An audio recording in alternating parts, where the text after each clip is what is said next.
What you're watching is two drivers racing head-to-head through traffic online in Gran Turismo 7. If you've played GT7, then you know that there isn't an open world option and traffic doesn't actually exist outside of the other cars that you're racing.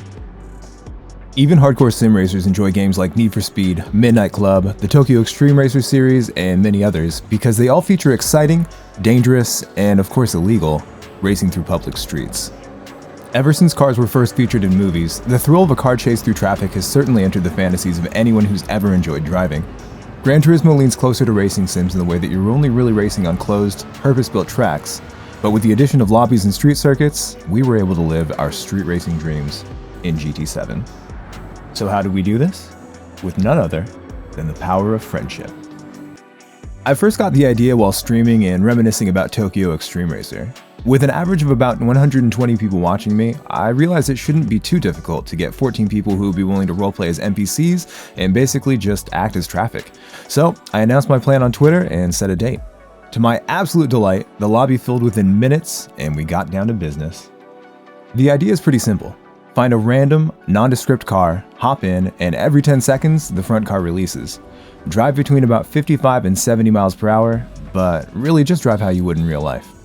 The traffic cars are encouraged to stick close, but not impossibly close.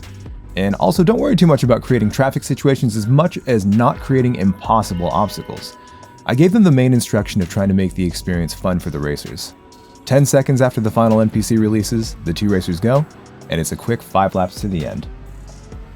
This is actually the second day and the second iteration of the rules. Initially, we had a spot left open for a camera car for dramatic views, but unfortunately, the camera car ruined the immersion of all the camera angles except for its own, so we did away with that. As you can see, traffic is pretty sparse, but there are moments of extreme drama and extreme chaos.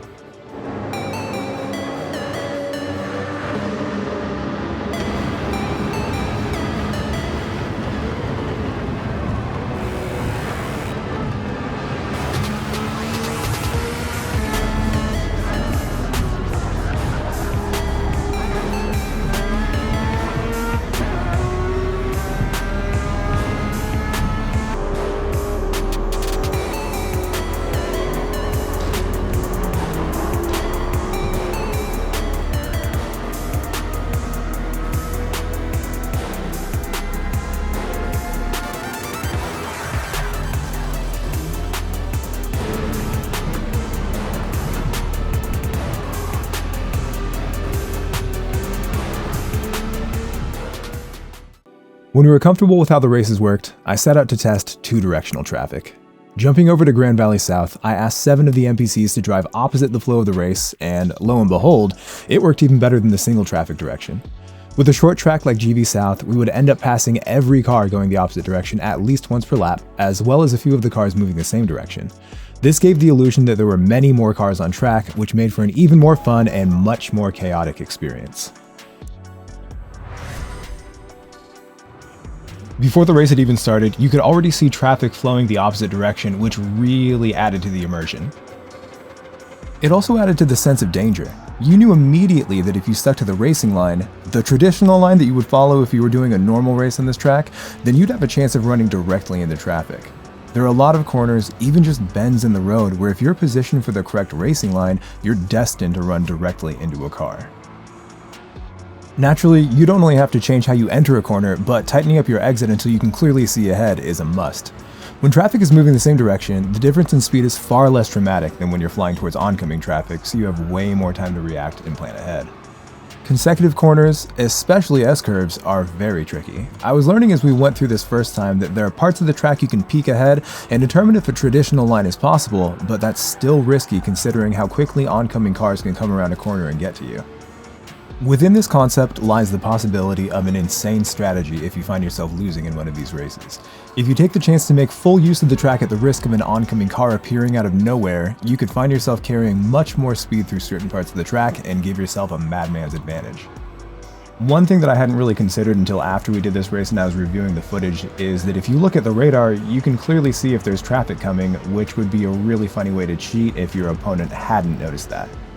In the future, I'm going to ask everyone to turn off their HUD, which will of course add to the immersion, but it'll also make it so you can't really use that cheat move.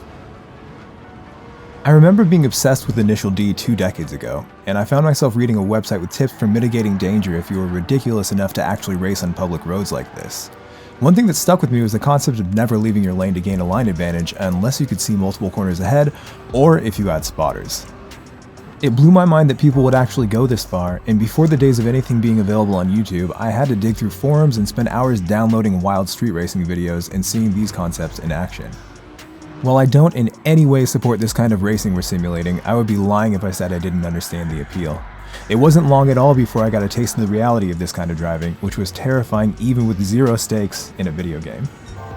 While I was being extra careful on this run because it was our first, as soon as I got comfortable, I started pushing the limits of what we could accomplish, and that is when things started getting really, really funny.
Now that we've proven this concept can work, I hope the community can take it and improve upon the original idea.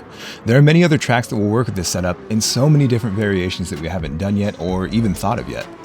I hope anyone out there with a big enough community will run these types of lobbies, and I have hopes that this lobby concept will eventually be big enough that anyone could start a random lobby, and enough people familiar with the concept can fill in as NPCs and take turns with the racing without necessarily needing to organize it firsthand. And with that, I leave it to you all, the community at large. Let me know in the comments what other ideas and concepts you think would be fun to add to the street racing lobbies, and I'll test out some of the best ideas the next time I stream it. I plan on doing these multiple times a month on my Twitch channel, where I stream 4 days a week, every week, so don't forget to follow me there and please try to jump in and join in on the fun. I hope you enjoyed the video. Don't forget to like and subscribe for much more GT7 and IRL content coming up.